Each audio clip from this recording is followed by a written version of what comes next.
Well, getting back to like your personal project, Random Acts of Violence. One of the stories you told that I love was about this truck. The that story was awesome. So I have to Yeah, know more about this truck. Where did you guys get this thing? Craigslist. Craigslist. Okay. I believe so. Our stunt coordinator for the movie was going around, and either he found it on Craigslist or he was just driving and someone had a sign for it. But yeah, it was just this red Ford 150, and that thing looks like a walking chimney stack. It's loud. It smells of gasoline, and it's just you sit in it, you get nauseous, and you know the joke is this truck looks like it's gonna murder you, and then when it's like, all right, let's go. Vroom. Okay, wait. Hang on, it's almost ready. So we're just ready to kill this thing. But again, it looks amazing when it's moving, when it's going, but it's not a reliable engine. But yeah, upon killing it, it just didn't die and it got better. It's like the tagline for Crank 2. He died, but he got better. Yeah, speaking of films that shouldn't have been made. I will give Crank 2 a pass. That was an amazing piece of crap, and I loved the tagline sold me instantly. He died, but he got better. I'm like, I'm in. I Fair don't know enough. what this movie is about, but he got better. So, okay, I'll take it. I really can't sit in any place of judgment. I enjoy Jason X. So I do too. I saw that yeah. shit in theaters. I love Jason X only because, again, it was so over the top and silly. I was able to go with it. And did you hear the David Cronenberg story about that? Remind me. So Cronenberg agreed. The director was going to use Cronenberg's people to do the special effects because he was friends with him and he wanted to do all practical. And Cronenberg's like, fine, but I have one condition. I want to be in it. He goes, okay, cool. So he says, but I have one other condition. He goes, what? He goes, I want to rewrite all my lines.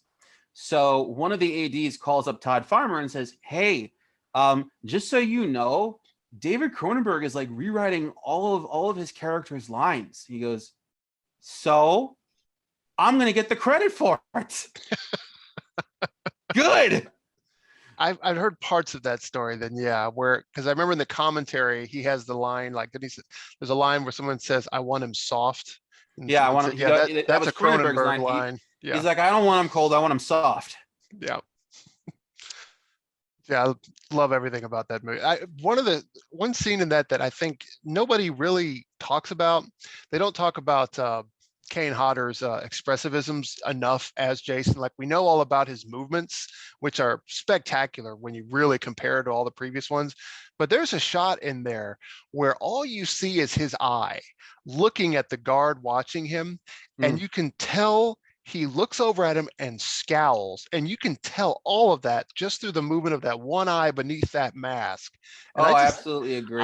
I thought that was astounding. Like that's spectacular acting right there. It is spectacular acting. Another one I'll give him credit for is once he became Uber Jason, he got more expressive because now he had two eyes to work with. And I remember when the android just shoots him and nothing happens. He just looks down. He looks up. He's just like, bulletproof, motherfucker.